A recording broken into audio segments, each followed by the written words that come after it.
jeudi sur 5 sur 7 matin. C'est bien sûr l'éducation, mais c'est aussi l'éthique. Et aujourd'hui, dans Culture numérique, Maurice Tantan nous emmène à comparer les réseaux sociaux et les processus électoraux. Pourquoi les plateformes jouent un rôle déterminant dans tout ceci.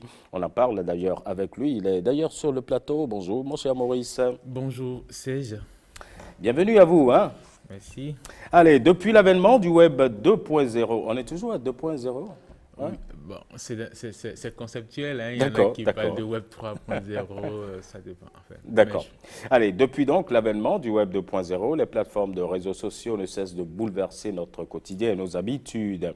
Ces dernières années, leur influence, toujours grandissante dans les processus électoraux, agite les milieux politiques et scientifiques. Question, pourquoi et comment les réseaux sociaux sont-ils devenus si déterminants dans les processus électoraux? Et ceci, c'est à travers le monde Ouais, c'est entier. partout à travers le monde. Et Serge, vous avez posé une question en deux volets. Donc, Ah. nous allons essayer de répondre euh, pas à pas. D'abord, pourquoi les réseaux sociaux sont devenus si déterminants dans les processus électoraux? Tout simplement parce qu'ils font partie de l'évolution de nos sociétés. Au début des années 2000, en tout cas avant 2004, il n'y avait pas Facebook, il n'y avait pas Twitter, il n'y avait pas YouTube, etc. Il faut savoir que les premiers réseaux sociaux populaires sont apparus après 2002. On parle alors là de Friendster, de MySpace ou encore de High Five. À cette époque, les élections se déroulaient de façon classique, sans campagne électorale sur Internet, sur le web,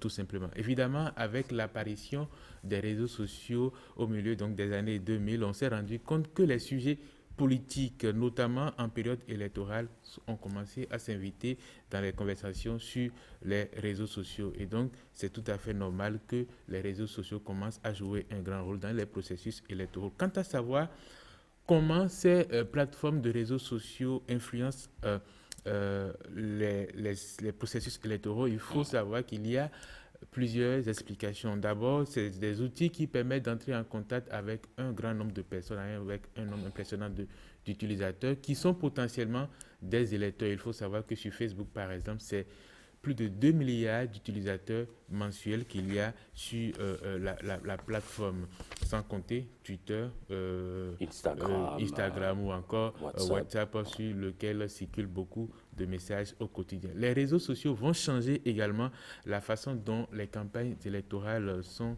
gérées ou étaient gérées. Grâce aux données que les plateformes collectent sur les utilisateurs, il est possible de cibler avec la plus grande précision les publicités politiques en fonction de la sensibilité des uns et des autres. Et donc, c'est des choses qui vont répondre aux besoins des candidats aux différentes élections.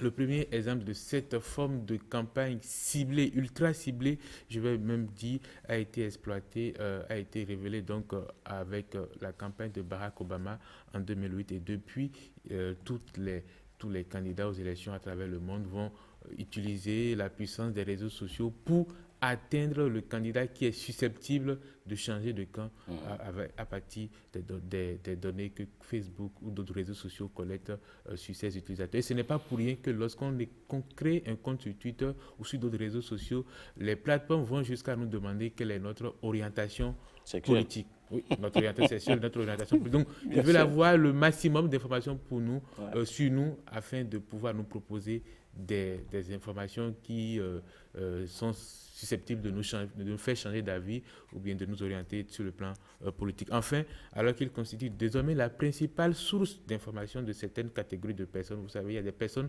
aujourd'hui qui ne s'informent que sur les réseaux sociaux, Ouais. Facebook, WhatsApp, Twitter pour certains. Et donc, les réseaux sociaux peuvent donc devenir le catalyseur des crises post-électorales. Ils peuvent devenir la caisse de résonance de multiples dangers comme la contestation des résultats, l'incitation à la violence post-électorale, sans citer d'autres choses. Oui, et puis on sait quand même, on ne peut parler de réseaux sociaux et d'élections sans évoquer les fake news, les fausses nouvelles. Et justement, ce sont là les dangers que j'évoquais tantôt, hein. Ces fake news sont considérées aujourd'hui comme une menace à la démocratie et en période électorale, leurs conséquences peuvent être désastreuses, dramatiques même, tant sur l'intégrité du vote que sur les contestations, sur la proclamation des résultats, tout ce qui peuvent découler de ces élections-là. Ces fake news vont naître et circuler sur les réseaux sociaux. L'enjeu donc pour les plateformes, les entreprises qui détiennent ces réseaux sociaux-là est donc de limiter au maximum la propagation de ces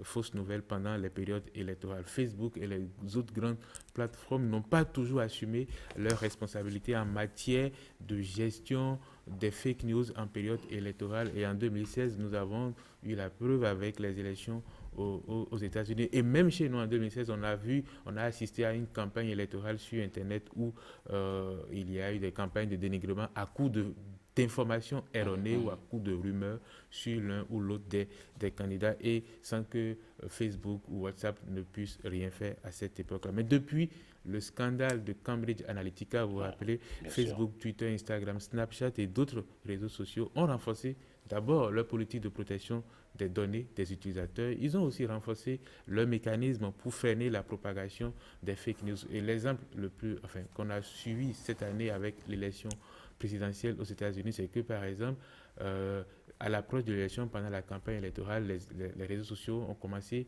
à mettre des messages d'avertissement sur les publications des candidats.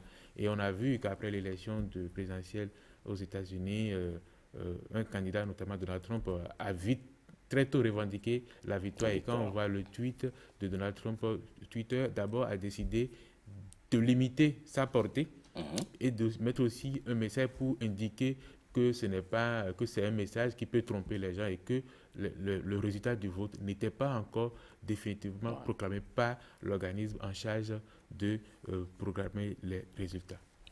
Alors, question tout de même, ça va être la dernière. Comment l'influence des réseaux sociaux dans les élections pourrait évoluer dans l'avenir? Selon moi, je pense que nous sommes encore au début des mutations que les réseaux sociaux peuvent induire dans les processus électoraux à travers le monde. C'est vrai que généralement, l'exemple, les États-Unis vont être pionniers en la matière parce que c'est une grande démocratie, c'est aussi le pays dans lequel il y a ces plateformes, il y a ces entreprises qui détiennent les réseaux sociaux dans le monde. Donc, en plus de la problématique des fake news, qui est quand même la question fondamentale, l'enjeu fondamental pour les réseaux sociaux en période électorale, d'autres enjeux liés à la puissance de ces réseaux-là peuvent émerger dans l'avenir. Il n'est pas non plus exclu que ces mêmes réseaux sociaux soient à l'origine d'innovations qui puissent permettre d'améliorer les processus électoraux, notamment dans les pays où les systèmes sont encore en construction. Aujourd'hui, on sait qu'il y a des gens qui ne sont pas sur les listes électorales, mais qui ont des comptes sur les réseaux sociaux. Et donc, il faut imaginer peut-être dans l'avenir, dans 10, 20 ans, que les réseaux sociaux permettent aux gens de voter. Pourquoi pas? Bien sûr. Cher Maurice, merci beaucoup.